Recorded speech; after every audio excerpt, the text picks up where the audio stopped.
let's talk about Pixel Washer, my upcoming 2D game about washing pixels. Let's discuss what is Pixel Washer, why is Pixel Washer, what's cool, state of the game, and what's next. You're listening to Make the Game with Matt Hackett.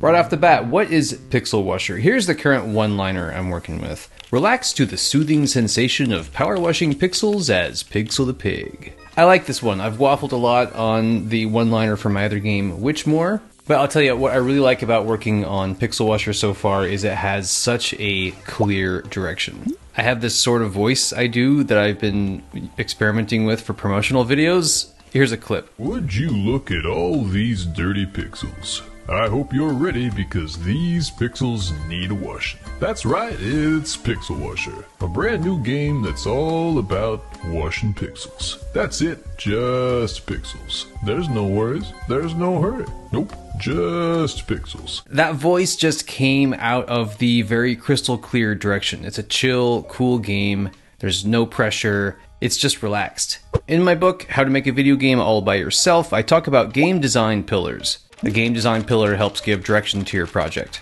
The ones I'm using for Pixel Washer are clean, beautiful pixels, simple and satisfying as possible, chill gameplay, or low pressure, and accessible/configurable. Having those from the beginning has been super helpful for working on the game. I always know exactly what to do because I know exactly what the game is. And importantly, I know what the game isn't. Recently, I've been thinking it's even more important to know what your game isn't than it is to know what your game is, if that makes sense.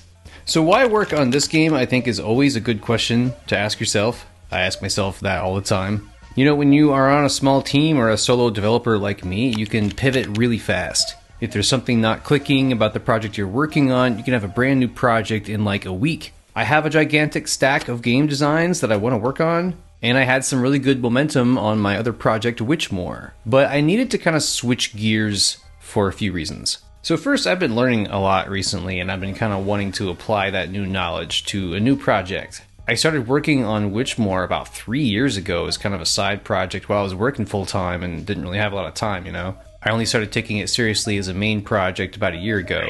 And in that time, I've talked to multiple developers, I've watched so many GDC talks, I've compiled all these comics that are densely packed with information, and I read books like Production Point, and then talked to its author about my projects. Like, I've got all these new thoughts and I really wanted to see how they would work in a brand new fresh project. Next, I've really been wanting to work with an entity component system, or ECS. Witchmore is built on Unity, and there's some things I like about that. And Unity is similar to an entity component system. You've got a game object in Unity, which is sort of like an entity, and then your game objects have components. But a pure, clean ECS is a lot different. To me, when using an ECS, it's always crystal clear where stuff goes and, you know, how to implement things. I was talking to my friend Jeff Blair recently, and he mentions this GDC talk he loves where they discuss a pit of success, which is what they call, you know, doing things a certain way, the ECS way. But if you get in the pit and do things that way, you're going to be successful.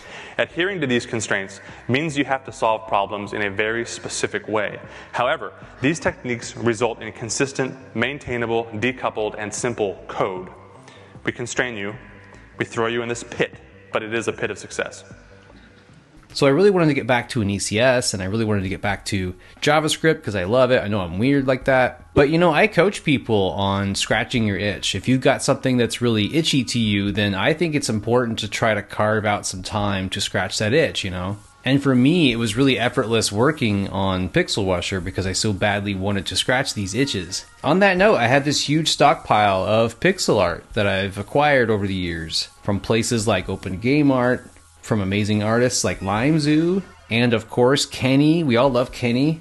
I've got all these cool sprites that I can use, and I've been searching for game ideas to put them in for ages, but all my game ideas were just so complicated. I would see like some arcade sprites and be like, okay, there's an arcade in this gigantic epic JRPG I'm gonna make with 8 chapters, and I'm never gonna finish that game. So Pixel Washer has been a nice like home for all these sprites to live in without blowing up my scope. Lastly, I've been searching for a simple, easily shippable game idea for years. I thought maybe with Witchmore, if I kind of pivoted it towards the kind of popular survivors genre, which is a kind of lower-ish scoped genre, that maybe I could ship it quickly, but that didn't turn out to be the case. I still think that's a good idea, but it wasn't going to happen as fast as I wanted. Because Pixel Washer is such a simple game and has such crystal clear game design pillars, I finally found a way to keep my scope down. So what's cool about Pixel Washer? I always ask this about my projects because they need to be cool. They gotta be fun to talk about or else no one's gonna want to play them, right?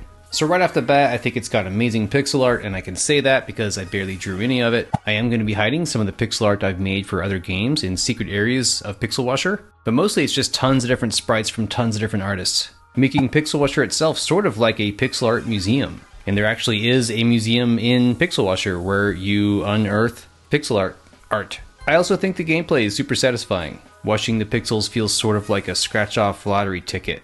I think it's kind of cool when you see the silhouette of a sprite, you don't know what it is, and then you wash it and it's not what you expected.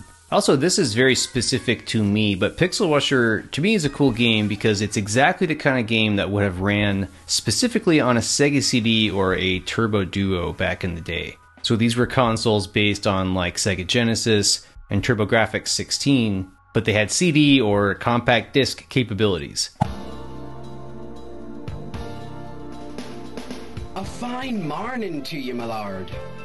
Good morning, Elias. So you get graphics that look like Sega Genesis or TurboGrafx 16, but then you could have high fidelity music. And the music back then was good. I mean, it's still good today, but you know, hearing CD quality music in a video game for the first time, that was something special.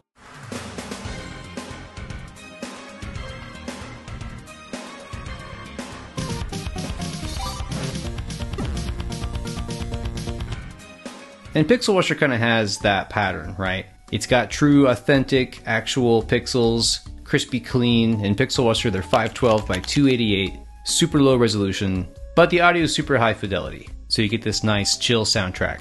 And I kind of feel like the more things there are about a project that you love, the more likely you are to keep working on it and finish it. Okay, so the state of the game. My other main game, Witchmore, has no public demo yet, so I wanted to get that done ASAP for Pixel Washer. So the web demo is ready now. You can play it on itch right now.